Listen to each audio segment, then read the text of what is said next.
இன்னைக்கு நம்ம என்ன பார்க்க போறோம்னா ரொம்ப ஆரோக்கியமான முருங்கைக்கீரை சூப் எப்படி செய்யறதுன்னு சொல்லி பார்க்க போறோம். அதுக்கு தேவையான பொருட்கள் ரொம்ப ரொம்ப கம்மியான பொருட்கள் தான். முருங்கைக்கீரை வந்து ஃப்ரெஷ்ஷாக இப்போ ஒரு 4-5 கொத்து பறிச்சது. இது வந்து ஜீரகம் கொஞ்சோன்னு எடுத்திருக்கேன். அதுக்கடுத்து இதில் சின்ன வெங்காயம் யூஸ் பண்ணுங்க, அப்போதான் நல்லா இருக்கும். பெரிய வெங்காயம் விட சின்ன வெங்காயம் வந்து ரொம்ப டேஸ்ட்டாக இருக்கும். வெள்ளைப்பூடு வந்து செரிமானத்துக்கு வச்சுருக்கேன். இது உங்களுக்கு தேவையில்லைன்னா கூட இதை விட்டுறலாம். ஆனால் செரிமானத்துக்கு உங்களுக்கு வேணும்னா ஒரே ஒரு வெள்ளைப்பூடு பல்ல எடுத்துக்காங்க. இப்போ நம்ம எப்படி செய்யறதுன்னு சொல்லி பார்க்கலாம். அதுக்கு முன்னாடி வெங்காயத்தை நம்ம கட் பண்ணிடுவோம். இப்போ நான் வெங்காயத்தை உரிச்சு வச்சிட்டேன். இப்போ என்ன பண்ணிட்டேன்னா அந்த முருங்கைக்கீரை அந்த கொத்தை வந்து நல்லா வாஷ் பண்ணிட்டேன். இது வந்து நம்ம இப்போ வந்து சிசர் வச்சு கட் பண்ணிடலாம். இப்போ நான் கீரையை வந்து என்ன பண்ணுறேன்னா தண்டோடையே போடுறேன். இதில் வந்து நம்ம தண்டை யூஸ் பண்ணலாம். ஸோ நான் தண்டோடையே எடுத்துக்கிறேன்.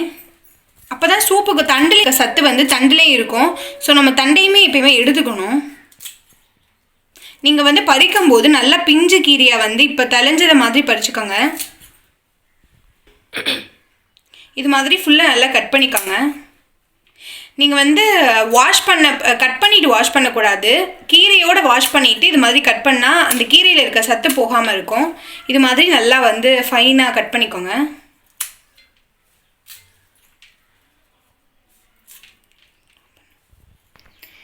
இப்போ நம்ம அடுப்பு பற்ற வச்சிடலாம்.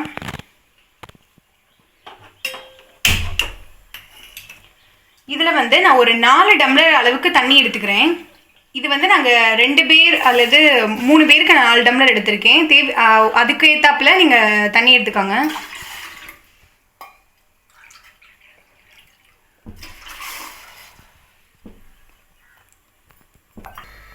இந்த சின்ன கிளாஸாக இருக்கால 4 டம்ளர் எடுத்திருக்கேன். இந்த பெரிய கிளாஸ்னால் ஒரு 2-2.5 டம்ளர் எடுத்தால் போதும்.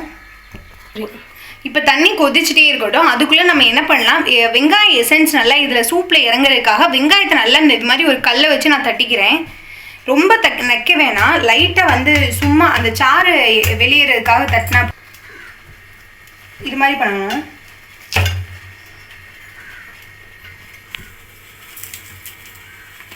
இப்போ அதே மாதிரி வெள்ளைப்பூடு, இந்த ஒரு வெள்ளைப்பூடையும் இது பண்ணிடுங்க.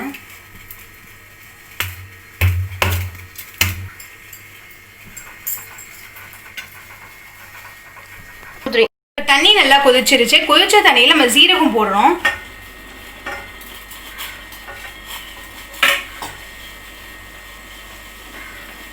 எல்லா சீரகத்தையும் போட்டுருங்க. அதுக்கடுத்து முருங்கைக்கீரை போடுறேன்.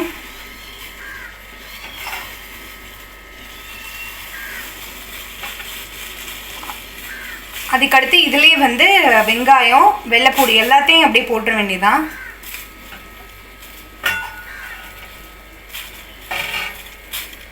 இது நல்லா கொதிக்கட்டும்.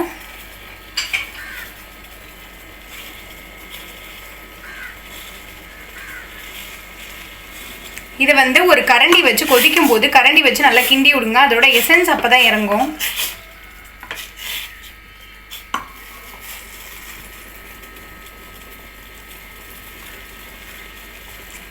இப்போ இந்த கொதிக்கிறதுல கொஞ்சோன்னு உப்பு எடுத்திருக்கேன். ரொம்ப கொஞ்சமாக போட்டுக்கோங்க. சூப்புக்கு வந்து நிறைய உப்பு தேவையில்லை. இப்போ நீங்கள் வந்து இதில் மஞ்சள் பொடி கூட போடலாம். நான் என்ன பண்ணியிருக்கேன்னா இதில் நான் பசு மஞ்சள் போட்டுக்கிருக்கேன். இதில் உங்களுக்கு பசு மஞ்சள் இல்லைன்னா நீங்கள் மஞ்சள் பொடி கூட போட்டுக்கலாம். இது நல்லா இப்படி சீச்சிடுறேன்.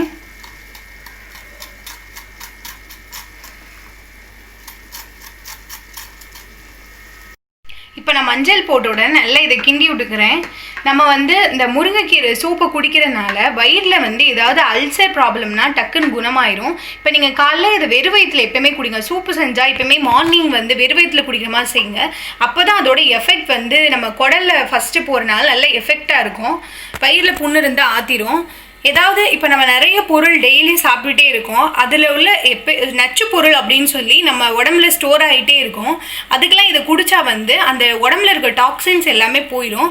ஸோ நீங்கள் வந்து வாரத்துக்கு ஒரு முறையாவது இது மாதிரி முருங்கைக்கீரை சூப்பை வந்து எடுத்துக்கோங்க. முருங்கைக்கீரை வந்து ஒரு வெறும் 4 கொத்து இருந்தால் கூட போதும். இது ஒரு 10 மினிட்ஸில் ரெடி ஆயிரும். நான் இந்த பசுமஞ்சள் நான் எதுக்கு போட்டிருக்கேன்னா இதுவும் வயிற்று புண்ணாத்தும், அதனால் போட்டிருக்கேன். உங்களுக்கு இந்த பசுமஞ்சள் கிடைக்கலன்னா நீங்கள் நார்மல் பொடி கூட போட்டுக்கலாம். இதை நீங்கள் வந்து சில பேர் வெயிட் லாஸ் பண்ணுறவங்க வந்து காலைல மார்னிங் வந்து டீ குடிக்க முடியாது. இப்போ டீ குடிக்கிறதுக்கு பதிலாக உங்களுக்கு டீ குடிக்கணும் அந்த எண்ணம் போகிறதுக்காக முருங்கைக்கீரை சூப்பு கூட குடிக்கலாம். இது ரொம்ப ஹெல்த்தியாகவும் உங்களுக்கு அந்த டீ குடிச்ச எஃபெக்டையும் கொடுக்கும். ரொம்ப வயிறையும் க்ளீன் பண்ணும். இது வந்து சுகர் இருக்கவங்க அவங்கெல்லாம் வந்து இது நல்லா சாப்பிட்லாம். இது ரொம்ப உடம்புக்கு நல்லது. அந்த முருங்கைக்கீரையில் வந்து அயன் கண்டென்ட் இருக்கனால நம்ம பிளட்டில் வந்து டைரெக்டாக மார்னிங் குடித்தா வந்து கலந்துரும். இப்போ 10 மினிட்ஸ் கொதிச்சிருச்சு. இப்போ நம்ம ஆஃப் பண்ணிடலாம். இப்போ நம்ம என்ன பண்ணிடலாம், லைட்டாக இப்போ கொஞ்சம் ஆறிடுச்சு. இதில் நம்ம வந்து சர்வ் பண்ணிடலாம். உங்களுக்கு தெரியறதுக்காக நான் கண்ணாடி கிளாஸில் ஊற்றிருக்கேன்.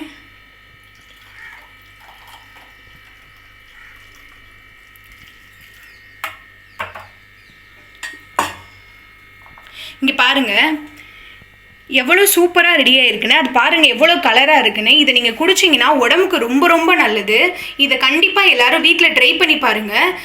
இந்த லீவில் வந்து முருங்கைக்கீரை சூப் குடிங்க. டெய்லி மார்னிங் எல்லோரும் குடிங்க. இது மாதிரி இந்த வீடியோ யூஸ்ஃபுல்லாக இருக்கும்னு நான் நினைக்கிறேன். இது மாதிரி நிறைய வீடியோ பார்க்கணுன்னா சேனலை சப்ஸ்கிரைப் பண்ணுங்கள், லைக் பண்ணுங்கள், ஷேர் பண்ணுங்கள். இன்னும் என்னெல்லாம் வீடியோ வேணும்னு சொல்லி கமெண்ட் பண்ணுங்கள்.